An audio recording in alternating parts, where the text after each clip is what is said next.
En octubre 18, casi un año después, toda la ciudad de Londres se conmovía por un rumor de un delito horrible, no menos detestable por su crueldad y por la personalidad de la víctima. Los detalles que se conocieron fueron muy pocos, pero atroces. Alrededor de las 11, una camarera que vivía sola en la casa, cerca de un río, había subido a su habitación para acostarse. La camarera quedó encantada al verlo, pero la dignidad y gentileza a la antigua que parecía despedir, no sin algo destirado, como por una especie de bien fundada complacía de sí mismo. Observando después al otro pasante, la muchacha se sorprendió al reconocer que era un tal señor Hyde, que había visto en casa de su amo, pero no le había gustado nada. Llevaba en la mano un bastón pesado, con el que jugaba, pero no respondía ni una palabra, y parecía escuchar impaciencia apenas conmovida. Y luego de repente la cólera se apoderó de él, y comenzó a dar patadas en el suelo, blandiendo su bastón y comportándose según la descripción de la camarera, absolutamente como un loco. El anciano caballero retrocedió, con el aire de quien está muy extrañado y también bastante ofendido. Entonces el señor Hyde desabató su ira y lo tiró al suelo con un golpe de su bastón. De inmediato, con la furia de un simio, saltó sobre su cuerpo y arrollaba en la calle. La camarera se desvaneció con un horror de haber visto y oído. A las 2 logró volver en sí y llamó a la policía. ¡Policía! ¡Hubo un asesinato! El bastón con el que lo habían matado, aunque de madera dura y pesada, se había partido en dos al desencadenarse esa inmensa violencia, y una mitad astillada había rodado hacia la cuneta, mientras la otra, sin duda, se la había llevado el asesino.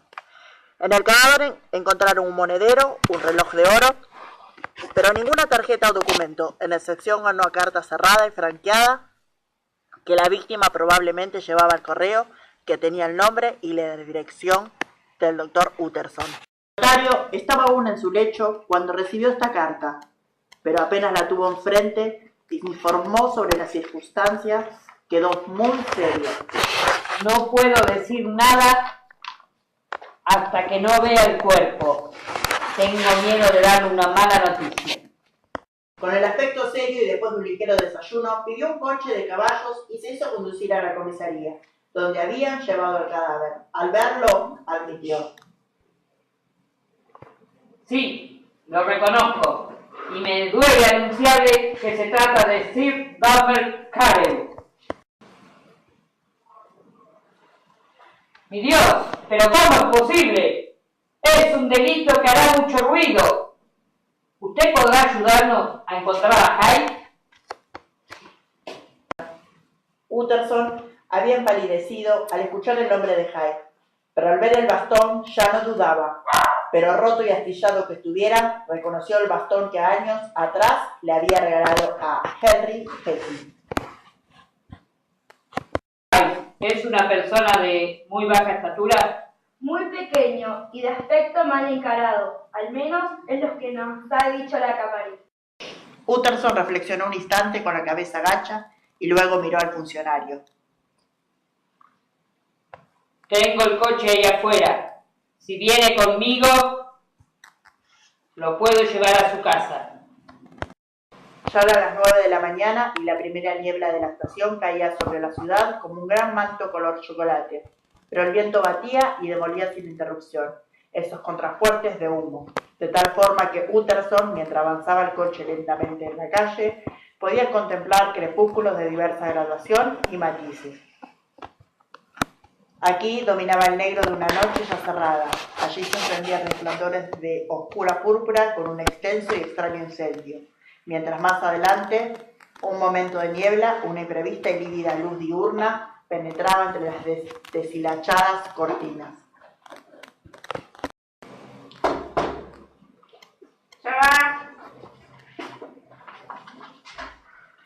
¿Acá vive el doctor Hyde? Sí, acá vive el señor Hyde.